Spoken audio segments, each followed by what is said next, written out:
भारतीय इतिहास की सबाल्टर्न, उपाश्रयी अथवा जनवादी व्याख्या के ऊपर आज हम बात करेंगे।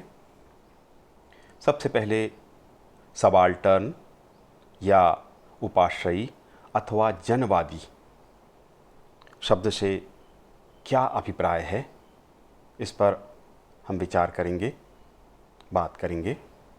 उसके पश्चात उपाश्रयी लेखन का प्रारंभ विश्व के संदर्भ में और भारत के संदर्भ में किस प्रकार हुआ, कब हुआ, किसने प्रारंभ किया, इसके प्रमुख इतिहासकार कौन हैं, इन पर बात होगी।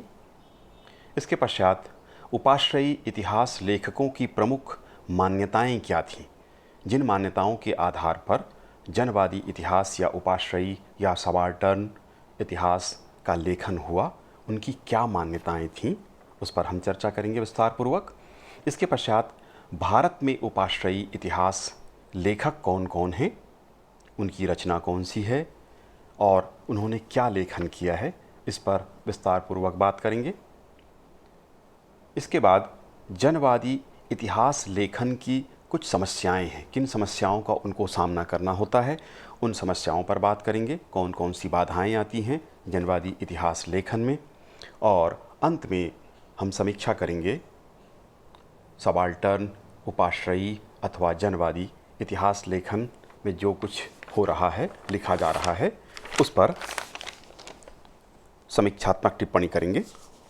तो आइए देखते हैं भारतीय इतिहास की सबाल्टर्न अथवा जनवादी या उपाश्रयी इतिहास लेखन के विषय में। सर्वप्रथम देख लेते हैं इसका अभिप्राय क्या है, सबाल्टर्न से या उपाश्रयी से या जनवादी इतिहास लेखन जिसे कहा जाता है, उससे क्या अभिप्राय है। सबाल्टर्न, जनवादी अथवा उपाश्रयी इतिहास लेखन से अर्थ है आम जनता, निम्न वर्ग अथवा दलित वर्ग, उसकी चेतना, उनकी विचारधारा, उनके तौर तरीके तथा उनके योगदान को इतिहास के पन्नों पर रेखांकित करना। निम्न वर्ग के योगदान को का इतिहास लिखना, सीधे शब्दों में कहें तो ये उपाश्रयी लेखन कहलाता है। जनवादी अथवा सबाल्टर्न इसी को कहा जाता है।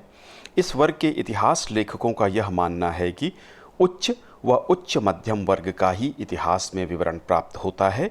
पूरा इतिहास इन्हीं उच्च अथवा मध्यम वर्ग पर केंद्रित होकर लिखा जाता है। अतः निम्न वर्ग के योगदान पर इतिहास लेखन की आवश्यकता है, तभी इतिहास पूर्ण होगा, अन्यथा इतिहास एकांगी और एक पक्षीय ही बना रहेगा। ये इनकी मान्यता है। शाहिद अमीन एवं ज्ञानेंद्र पांडे ने निम्न वर्गीय इतिहास एक लघु प्रस्तावना में इस पर प्रकाश डाला है। औपनिवेशिक भारत में और अन्यत्र भी प्रभुत्व केवल आर्थिक दबाव के बुलबुले पर कायम नहीं रहता। निम्न जन को उनकी गौणता का, छोटेपन का एहसास विविध प्रसंगों को रोजमर्रा तौर पर भी कराया जाता है। एक छोटे खेतिहर और एक भूस्वामी के बीच सिर्फ जमीन होने न होने का ही अंतर नहीं होता, बल्कि वेशभूषा, बोलचाल, घर द्वार, जात पात, देवी देवता सभी तो अभिजन के, अभिजन से अर्थ उच्च वर्ग से, के ऊंचे होते हैं।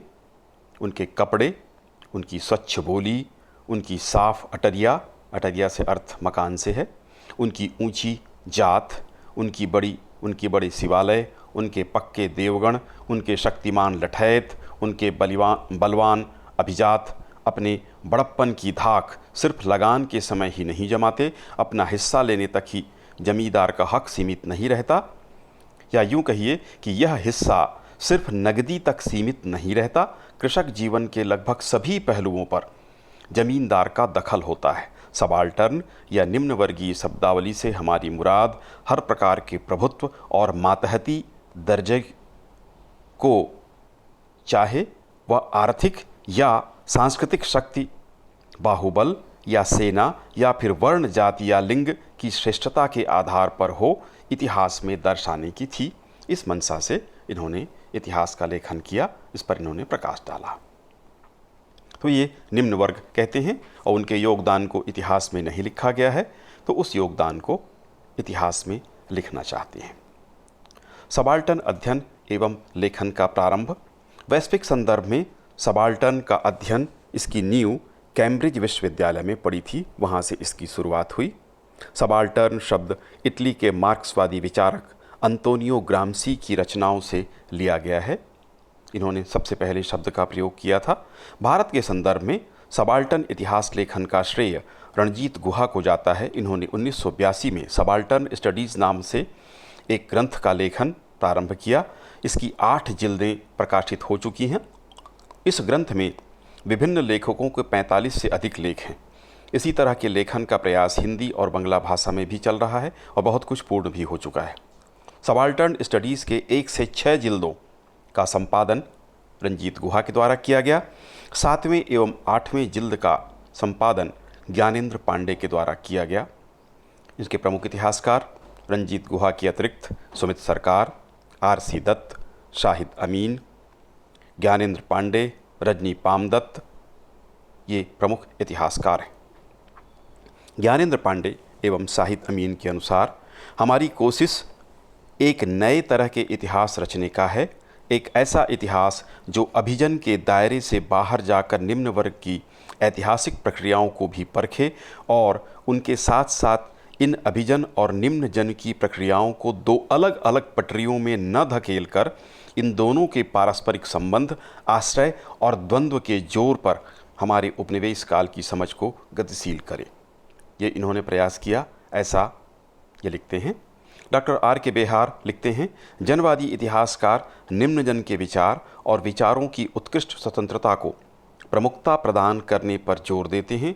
उनकी मान्यता है कि यदि ऐसा नहीं किया जाता तो इतिहास नहीं होगा।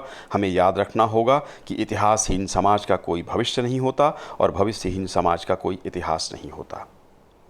उपाश्रयी इतिहास लेखकों की जो प्रमुख मान्यताएं हैं, आइए उस पर विचार करते हैं। पहली इनकी मान्यता है कि सबाल्टर्न लेखन मार्क्सवादी नहीं है, ये अपने आप को मार्क्सवाद से अलग बताते हैं। ये इनकी पहली मान्यता है। उपाश्रयी लेखन मार्क्सवादी विचारधारा से संबद्ध नहीं है। मार्क्सवाद केवल आर्थिक अथवा भौतिक आधारों पर इतिहास की व्याख्या करता है, जबकि उपाश्रयी लेखन सामाजिक सांस्कृतिक आधारों को भी आर्थिक आधार के साथ सम्मिलित कर लेखन करता है। ये अंतर बता रहे हैं कि मार्क्सवादी केवल आर्थिक भौतिक आधार पर ही मुख्य आधार उसको मान लेते हैं, जबकि हम क्या कर रहे हैं, आर्थिक के साथ साथ सांस्कृतिक और सामाजिक पक्ष को भी जोड़ रहे हैं। इसलिए मार्क्सवादी आधार हमारे नहीं हैं, ये बताने का प्रयास कर रहे हैं। इनकी पहली मान्यता। दूसरी मान्यता है आम जन द्वारा इतिहास का निर्माण। इस वर्ग के लेखकों की दृढ़ मान्यता है कि आम जनता के द्वारा या निम्न वर्ग के द्वारा वास्तविक इतिहास का निर्माण किया जाता है। अभिजन के द्वारा नहीं होता, बल्कि अभिजन से अर्थ उच्च वर्ग से, अभिजात्य वर्ग के द्वारा या उच्च मध्यम वर्ग के द्वारा नहीं होता इतिहास का निर्माण, बल्कि वह निम्न वर्ग के कृषक, मजदूर, इस वर्ग के द्वारा, श्रमिकों के द्वारा होता है। पूर्व लिखित इतिहास सही नहीं है। अब तक जो इतिहास लिखा गया वो आम जनता विषयक चर्चा नहीं करता, इस कारण वह पूर्ण सत्य नहीं है, अर्ध सत्य है। पूर्व लिखित इतिहास सही नहीं है, ये कहते हैं। उसमें निम्न वर्ग के योगदान को जोड़ना, आम जन के योगदान को जोड़ना आवश्यक है। पूर्व इतिहास अभिजात्य वर्गीय है। पूर्व लिखित इतिहास अभिजात्य वर्ग को, उच्च मध्यम वर्ग को केंद्र में रखकर लिखा गया है। इस कारण से ये अभिजात्य वर्गीय है, इसमें परिवर्तन की आवश्यकता है। अगली मान्यता है औपनिवेशिक समाज के 2 वर्ग हैं। पहला वर्ग ब्रिटिश अभिजात्य एवं भारतीय अभिजात्य। ये दोनों को अलग नहीं करते। ये कहते हैं कि 2 वर्ग हैं, वर्ग संघर्ष ये भी मानते हैं, जैसे मार्क्सवाद में माना जाता है। और ये कहते हैं कि ब्रिटिश अभिजात्य, ब्रिटिश उच्च वर्ग, और भारतीय अभिजात्य, भारत में भी उच्च वर्ग के लोग हैं, कुलीन सामंत वर्ग के लोग हैं, ये दोनों एक ही हैं, उनको एक वर्ग में रखते हैं।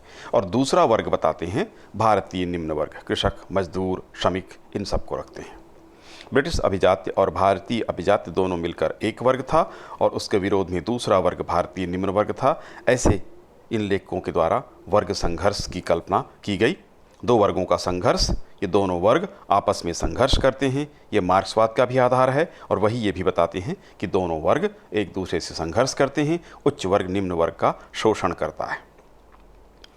अगली इनकी मान्यता है उपनिवेशवाद के विरुद्ध भारतीयों में एकता नहीं है।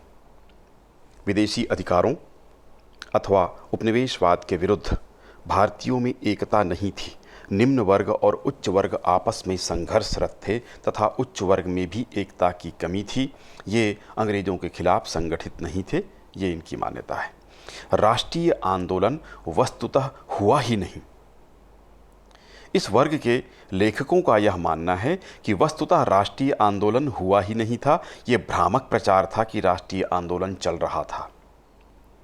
वस्तुतः अपने स्वार्थ की लड़ाई उच्च वर्ग के लोग कर रहे थे, ये इनका मानना है। साम्राज्यवाद के विरुद्ध वास्तविक संघर्ष निम्न वर्ग के द्वारा किया गया, ये इनका कहना है। उपनिवेशवाद का सर्वाधिक दुष्प्रभाव इसी वर्ग को झेलना पड़ा था।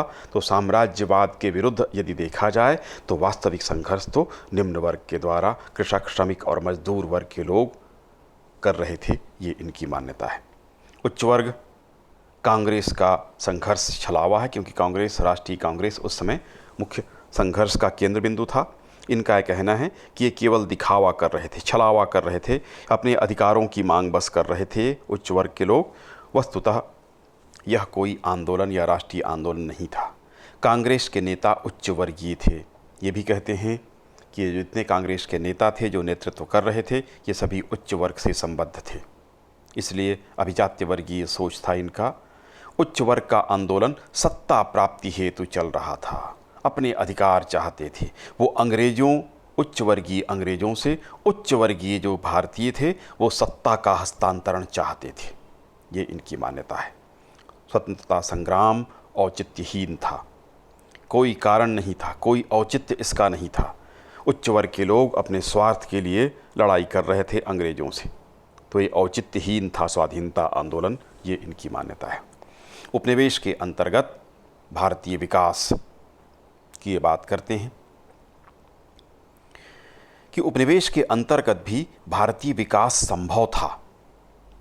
इनको अंग्रेज़ों को भारत से बाहर करने की कोई आवश्यकता नहीं थी, ये इनकी मान्यता है। भारतीय संघर्ष अंतर्विरोधी था।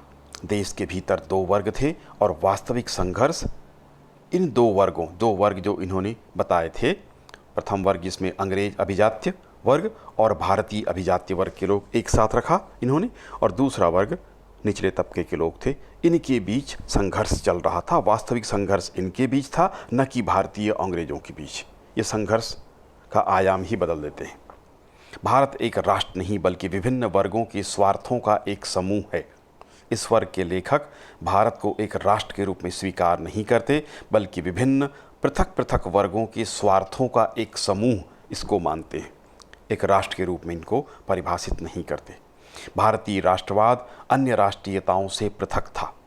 मुस्लिम देशों, चीन, जापान, इन देशों की राष्ट्रीयता पुराने अधिकारों के मांग से प्रेरित हुई थी, जबकि भारत की तथाकथित राष्ट्रीयता सत्ता हेतु अपने स्वार्थों या अपने अधिकारों से प्रेरित थी। तो ये बताते हैं कि अन्य देशों के राष्ट्रवाद के विकास में और भारत के राष्ट्रवाद के विकास में अंतर था। मुस्लिम या चीन, जापान के देशों में पुराने अधिकारों की वो मांग कर रहे थे, पुराने ढांचे की मांग कर रहे थे, जबकि भारत में अधिकार की मांग थी। तो ये अंतर ये बताते हैं। समाज का निम्न वर्ग और अस्तित्व की लड़ाई। इस काल में समाज का निम्न वर्ग अपने अस्तित्व की लड़ाई लड़ रहा था। वास्तविक संघर्ष निम्न वर्ग को ही था। सारे कष्ट निम्न वर्ग के लोग ही झेल रहे थे। तो अस्तित्व की लड़ाई ये लोग लड़ रहे थे अंग्रेज़ों के खिलाफ और भारतीय अभिजन वर्ग के खिलाफ। अभिजात वर्ग का अस्तित्व मातहत वर्ग पर निर्भर। इनकी मान्यता है कि अभिजात वर्ग का जो अस्तित्व है, जो उनके ठाट बाट हैं, जो कुछ उनका अस्तित्व है, वो निर्भर करता है निम्न वर्ग के कार्यों के ऊपर। यदि निम्न वर्ग अपना कार्य बंद करे तो अभिजन वर्ग का अस्तित्व मिट जाएगा, ये इनकी मान्यता थी। निम्न वर्ग में स्वतः स्फूर्त चेतना होती है। इनका कहना है कि समाज के निम्न वर्ग में स्वतंत्र चेतना होती है। उन्हें किसी प्रेरणा की आवश्यकता नहीं होती, किसी नेतृत्व की आवश्यकता नहीं होती। अभिजात्य वर्गीय नेतृत्व अथवा प्रेरणा की तो कतई आवश्यकता नहीं होती है। ये स्वयं में सक्षम हैं और स्वतः स्फूर्त चेतना इनकी होती है, ये इनकी मान्यता है। निम्न वर्ग को अभिजात्य वर्गीय नेतृत्व की आवश्यकता नहीं है। इस वर्ग के लेखकों की यह मान्यता है कि निम्न वर्ग के लोगों को अभिजात्य वर्गीय नेतृत्व की आवश्यकता नहीं है, उच्च वर्ग की प्रेरणा की भी आवश्यकता नहीं है। इतनी घृणा उच्च वर्ग के प्रति इन लेखकों की दिखाई पड़ती है कि ये उनकी प्रेरणा तक स्वीकार नहीं करते, जबकि वस्तुतः समाज में ऐसा होता नहीं है। निम्न वर्ग की चेतना में शोषण के प्रति विरोध तथा कुलीनों के प्रभुत्व का विरोध अवश्य होता है। तो निम्न वर्ग की चेतना पृथक होती है, स्वतः स्फूर्त होती है, उन्हें किसी प्रेरणा की आवश्यकता नहीं होती। ये सब इनकी मान्यताएं हैं। निम्न वर्ग का पृथक अस्तित्व तथा अपनी सापेक्ष स्वायत्तता होती है, ये इनकी दृढ़ मान्यता है। आंदोलनों में निम्न वर्ग के पृथक विचार होते हैं।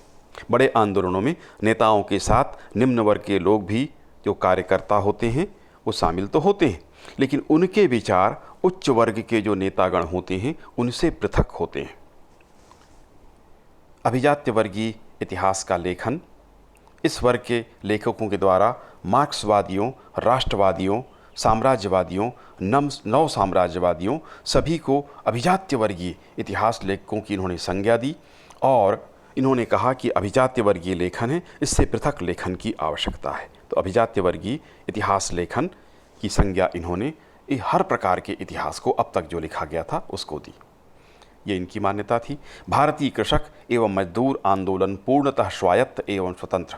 वस्तुतः इन आंदोलनों में कांग्रेस अथवा अन्य नेताओं का कोई योगदान नहीं था। यह कृषक एवं मजदूर आंदोलन पूर्णतः स्वतंत्र आंदोलन थे, ये इन्होंने बताने की कोशिश की। अब हम देख लेते हैं भारत में उपाश्रयी इतिहास लेखन किस प्रकार हुआ। इस वर्ग के इतिहासकारों के द्वारा मुख्यतः राष्ट्रीय आंदोलन के विषय में इतिहास का लेखन किया गया है, किंतु इसमें उनके द्वारा समाज के निम्न वर्गों के योगदान को रेखांकित करने का प्रयास किया गया। राष्ट्रीय आंदोलन के महान नेताओं की भूमिका के साथ दुर्बल वर्ग की पीड़ा और दुखों का उल्लेख भी इन्होंने किया है तथा मजदूरों, कृषकों तथा निम्न वर्ग के योगदान की विशेष चर्चा इनके द्वारा की गई है। प्रथम लेखक रणजीत गुहा, सबाल्टर्न स्टडीज। रणजीत गुहा के द्वारा 1982 में सबाल्टर्न स्टडीज नाम से ग्रंथ का लेखन किया गया, जिसकी 8 जिल्दें प्रकाशित हो चुकी हैं। 45 से अधिक लेख सम्मिलित हैं विभिन्न लेखकों के। इसमें 1 से 6 जिल्द तक का संपादन रणजीत गुहा ने और 2 जिल्दों का ज्ञानेंद्र पांडे के द्वारा संपादन किया गया है। इस ग्रंथ में 14 लेख दलितों, कृषकों, आदिवासी वर्गों तथा श्रमिकों से संबंधित है। Elementary aspects of peasant insurgency in colonial India, औपनिवेशिक भारत में कृषक विद्रोह के मूल पहलू नामक ग्रंथ में रणजीत गुहा के द्वारा ये ग्रंथ लिखा गया है, जिसमें उनके द्वारा यह अवधारणा व्यक्त की गई है कि कृषक अपने इतिहास का निर्माण करता होता है, स्वयं निर्माण करता है कृषक, ये इन्होंने बताया। रजनी पामदत्त दूसरी लेखिका, आज का भारत अथवा इंडिया टुडे, कुटीर उद्योगों का विनाश अंग्रेज़ों के काल में हुआ। इस ग्रंथ में इन्होंने बताया किस प्रकार से अंग्रेज़ों के द्वारा कुटीर उद्योगों का विनाश हुआ। अंग्रेज़ों के काल में औद्योगिक विकास मात्र एक मिथक है, ये इन्होंने बताया। वस्तुतः विकास हुआ नहीं है, ये अंग्रेज़ों के हित में हुआ है। गांधी जी के नेतृत्व की इन्होंने कटु आलोचना की। गांधी जी एक दुर्बल प्राणी थे। अपने सत्य और अहिंसा का उन्होंने दिखावा किया, जिससे कृषक, श्रमिकों और कामगारों का अहित हुआ, ये इन्होंने लिखा। गांधी जी व्यक्तिगत संपत्ति के पोषक थे, ये आरोप भी उन पर लगाया। गांधी जी की भूमिका के कारण ही राष्ट्रीय आंदोलन अंततः असफल हुआ और गांधी जी का सीधा संपर्क कृषकों और श्रमिकों से नहीं था, बल्कि जमींदारों के माध्यम से कृषकों के साथ उनका संपर्क था, ये इन्होंने लिखा। भारत छोड़ो आंदोलन के समय गांधी जी ने आंदोलन को अत्यधिक क्षति पहुंचाई थी। भारत विभाजन बुर्जुआ वर्ग के समर्पण के कारण हुआ, ये इन्होंने लिखा। तीसरे लेखक हैं शाहिद अमीन। ग्रंथ गांधी एस महात्मा। गोरखपुर जिले उत्तर प्रदेश में 1921-22 की स्थितियों का उल्लेख इनके द्वारा किया गया। इनका लेखन उपाश्रयी दृष्टिकोण से किया गया है। कांग्रेस समृद्ध लोगों का दल है, इनकी भी यही मान्यता थी, इन्होंने लिखा। गांधी जी की चमत्कारी शक्ति का विश्लेषण इन्होंने किया कि किस प्रकार से उनकी बातों को जनता चमत्कार के रूप में स्वीकार कर लेती है जबकि वस्तुतः ऐसा था नहीं, किंतु जनता इस तरह स्वीकार करती थी। इसके विषय में इन्होंने लिखा, असहयोग आंदोलन के समय चौरा चौरी की घटना का विस्तृत विवरण इनके द्वारा दिया गया है, जिसमें महात्मा गांधी की भूमिका का भी इन्होंने उल्लेख किया। गांधी जी की चमत्कारिक शक्तियों के विषय में इन्होंने लेख लिखा, यह किस प्रकार राजनेताओं के संदेशों को लोग चमत्कारिक शक्तियों के रूप में स्वीकार कर लेते थे। सुमित सरकार ग्रंथ इनका मॉडर्न इंडिया और बंगाल में स्वदेशी आंदोलन नामक ग्रंथ इन्होंने लिखे। कांग्रेस निम्न वर्ग के साथ नहीं था, इनका भी यही लेख है। सभी प्राय यही कह रहे हैं कि कांग्रेस अभिजात्य वर्गीय था। बंगाल स्वदेशी आंदोलन भद्रलोक तक, उच्च वर्ग तक सीमित रह गया था, यह इन्होंने लिखा। बंगाल स्वदेशी आंदोलन उच्च वर्ग के हित के साधन के लिए था।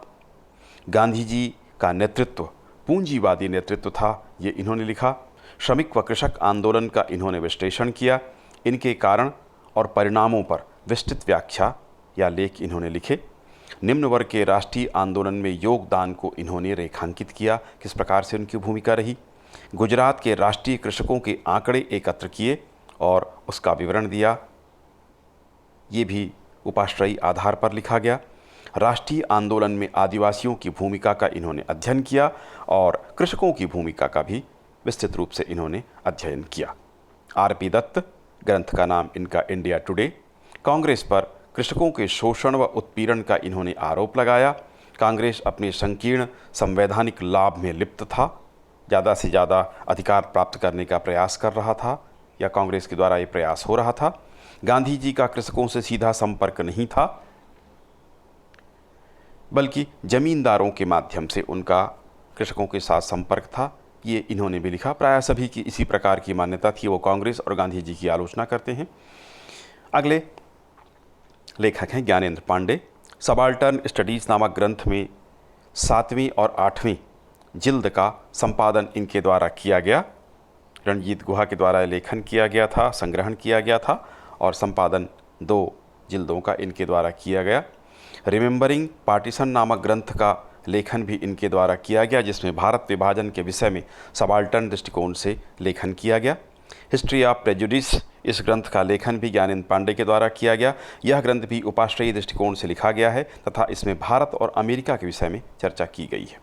The construction of communalism in colonial India, इस ग्रंथ में औपनिवेशिक काल में भारत में किस प्रकार से सांप्रदायिकता का उदय और विकास हुआ, अंग्रेज़ों की भी इसमें क्या भूमिका रही और अन्य वर्गों की, अभिजन वर्ग की क्या भूमिका थी, इस पर इन्होंने लिखा। रूटीन वायलेंस, इस ग्रंथ का लेखन भी ज्ञानेंद्र पांडे के द्वारा किया गया। इसमें इनके द्वारा राजनीतिक हिंसा के विषय में लेखन किया गया है। उत्तर प्रदेश कृषक तथा कांग्रेस संगठन पर इन्होंने अध्ययन किया, उनके निष्कर्ष निकाले।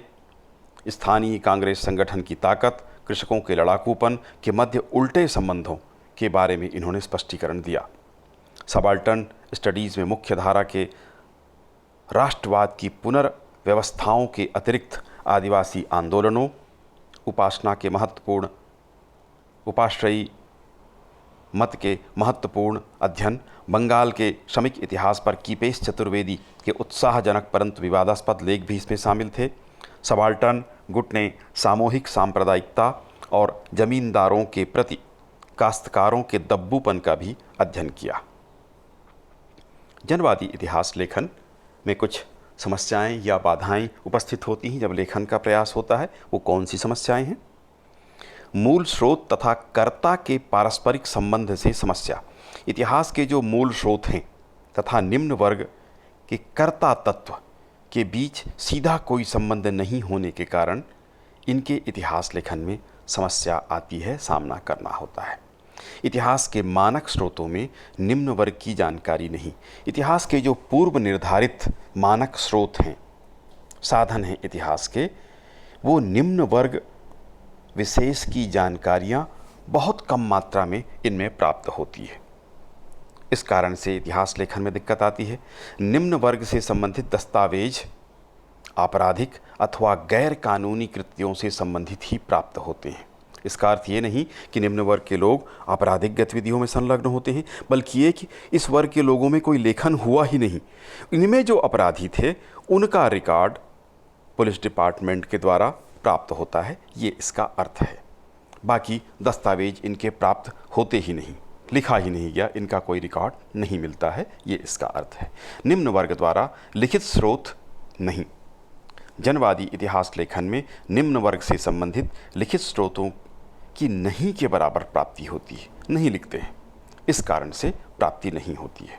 इस कारण से लेखन इस वर्ग से संबंधित मुश्किल कार्य है। निम्न वर्ग विषयक लेखन उच्च वर्ग अथवा सरकारी कर्मचारियों द्वारा किया जाता है।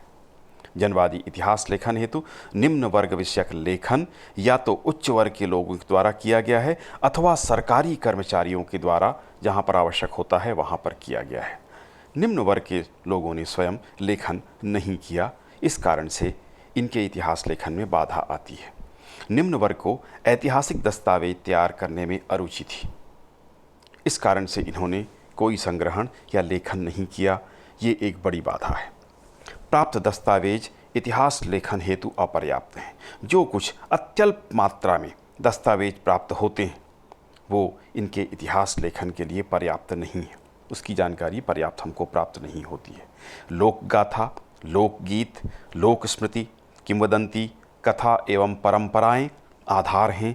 इन आधारों पर भी इनके इतिहास लेखन का प्रयास किया जाता है। यद्यपि ये इतिहास के प्रत्यक्ष स्रोत नहीं हैं, इनकी अपनी सीमाएं हैं, इनके पृथक आयाम होते हैं। इन आधारों पर भी इतिहास लिखने का प्रयास होता है। समीक्षा कर लेते हैं सबाल्टर्न इतिहास लेखन की। सत्य से पृथक लेखन। सबाल्टर्न स्टडीज नामक मुहिम अपनी दिशा खो बैठी है। इन पर यह आरोप लगाया जाता है कि यह सत्य से दूर लेखन कर रहे गूढ़ शब्दावली का प्रयोग करते हैं।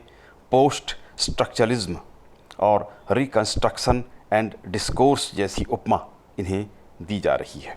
कुछ क्षुब्ध एवं असंतुष्ट लोगों के द्वारा यहाँ तक कहा जाता है कि पांडित्य की इनकी ऐसी तिलिस्मी और विदेशी दुनिया है जिसका किसी भी निपट भारतीय से कोई लेना देना नहीं है।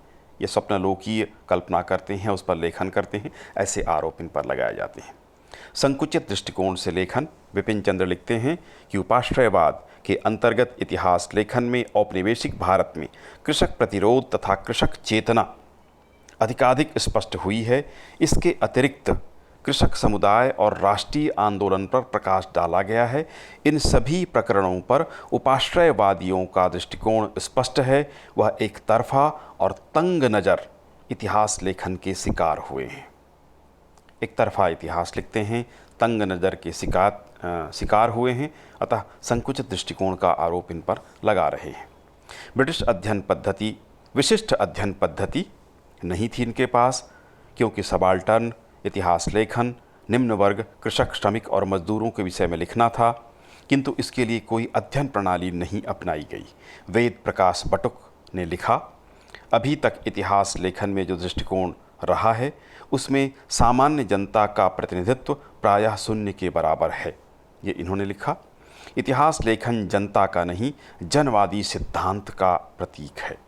जनवादी इतिहास लेखक सिद्धांतों की बड़ी बड़ी बातें करता है, किंतु व्यवहार में उन सिद्धांतों पर कतई ये खरे नहीं उतरते। अतः यह कहा जाता है कि वह सैद्धांतिक बात ही करते हैं कि निम्न वर्ग का योगदान था, उसका लेखन होना चाहिए, लेकिन लेखन करते समय वो कमज़ोर पड़ते हैं। अन्य वर्गों तथा ऐतिहासिक परंपराओं के प्रति तिरस्कार का भाव। प्रबुद्ध वर्ग, संगठित दलीय नेतृत्व, दूसरे अभिजन समूहों के कार्यों तथा सभी गतिविधियों के प्रति अनैतिहासिक तिरस्कार का भाव इनके लेखन में दृष्टिगोचर होता है, जो कि त्रुटिपूर्ण है। नए ऐतिहासिक स्रोतों का अभाव। नई दृष्टि से जब इतिहास का लेखन किया जाना हो तो उसके लिए नए ऐतिहासिक स्रोत भी आवश्यक हैं, किंतु ऐसे स्रोत नहीं खोजे जा सके। इस कारण से इतिहास लेखन त्रुटिपूर्ण रह गया। यद्यपि इसका जवाब देने का प्रयास इन इतिहासकारों के द्वारा किया गया कि जो कुछ अभिजन के द्वारा भी लिखा गया है उसमें भी कुछ तत्व इनके बारे में प्राप्त होते हैं और उनको देखना आवश्यक है, क्योंकि हम संपूर्ण इतिहास लिखना चाहते हैं। इस तरह से इन्होंने इसका जवाब देने का प्रयास किया।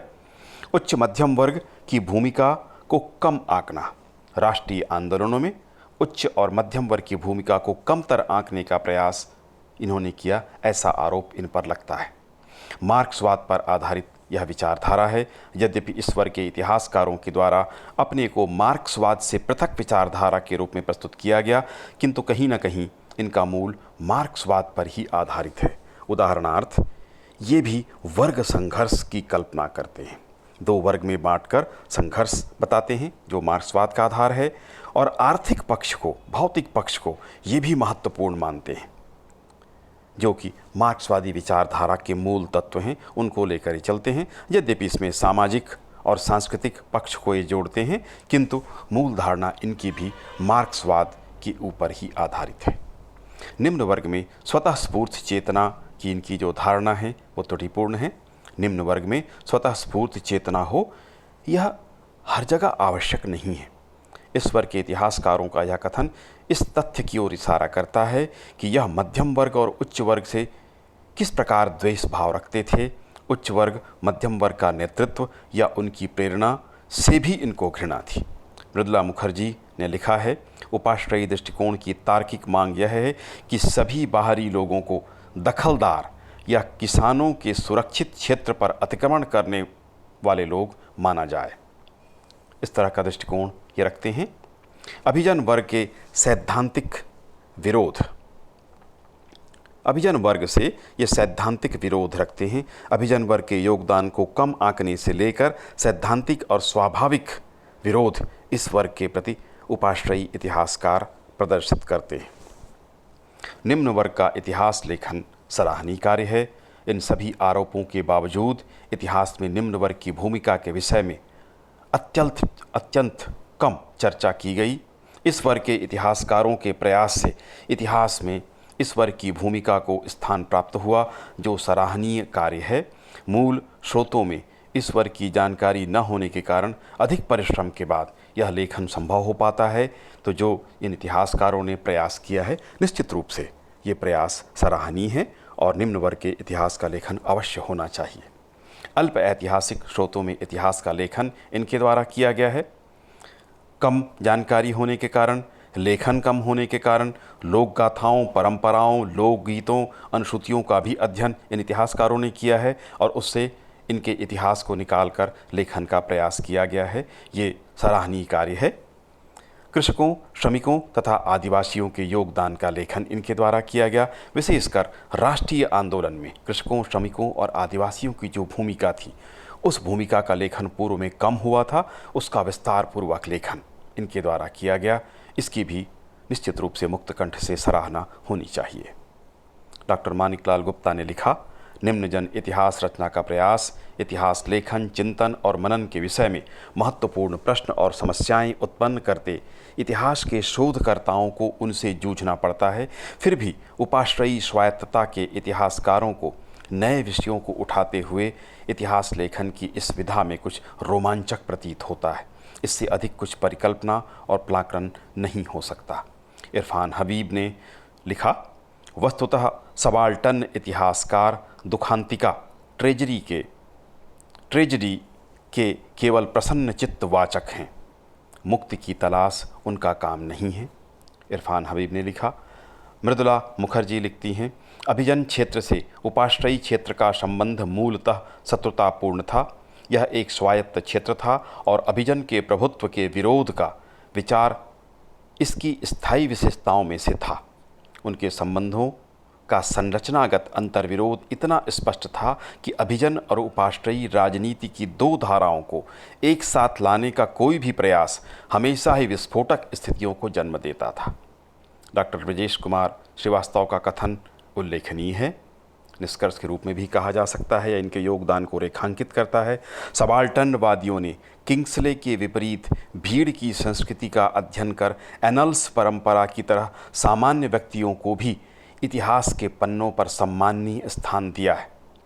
उन्होंने स्पष्टतः बताया है कि यह अध्ययन बौनों एवं विकलांगों का अध्ययन नहीं है, यह उस निम्न वर्गीय चेतना का अध्ययन है जिसने पर्दे के पीछे रहकर अभिजनवादी इतिहास को गति, दिशा एवं अर्थ प्रदान किया।